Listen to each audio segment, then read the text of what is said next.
Imaginez, vous entrez dans un restaurant à volonté. Vous payez 25 € et à partir de là, vous pouvez manger autant que vous voulez. Une assiette, deux assiettes, trois assiettes, voire beaucoup plus si vous en êtes capable.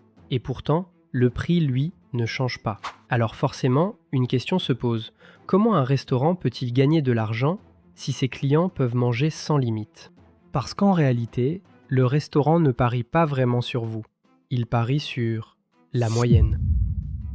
Prenons un exemple très simple. Imaginez 100 clients qui payent chacun 25 €. Cela représente 2 500 € de chiffre d'affaires. Certains vont énormément manger, d'autres beaucoup moins.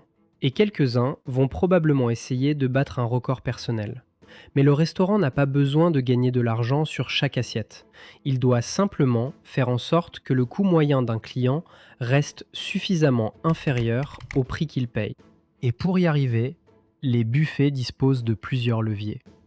Le premier, c'est ce qu'ils vous proposent de manger. Regardez attentivement un buffet. Vous trouverez souvent beaucoup de riz, de pâtes, de pommes de terre, de légumes, de pain, ou encore des préparations composées d'ingrédients relativement peu coûteux. Et ce n'est pas un hasard.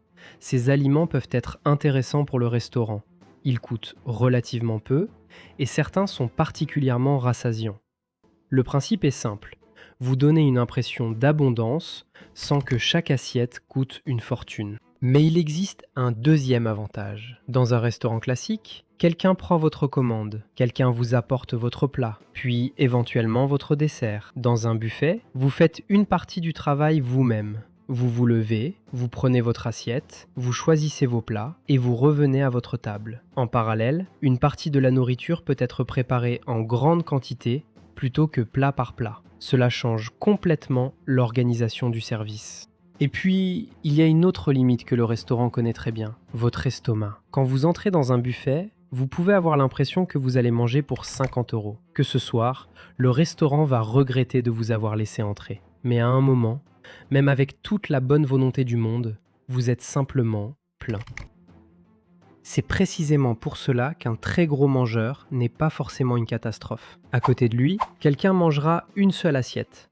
Un autre s'arrêtera après deux. Et un autre prendra surtout des aliments peu coûteux. Sur des dizaines ou des centaines de clients, tous ces comportements finissent par former une moyenne.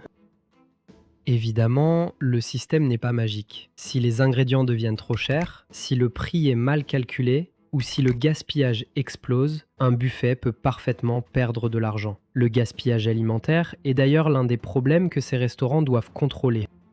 Mais lorsqu'il est bien maîtrisé, le modèle repose finalement sur une idée très simple. Le restaurant ne parie pas sur ce que vous allez manger. Il parie sur ce que tous ses clients mangeront en moyenne. Alors la prochaine fois que vous arriverez devant un buffet en vous disant « Aujourd'hui, ils vont perdre de l'argent avec moi », rappelez-vous simplement d'une chose. Vous jouez contre une moyenne. Et sur des centaines de repas, c'est généralement elle qui décide si le modèle fonctionne.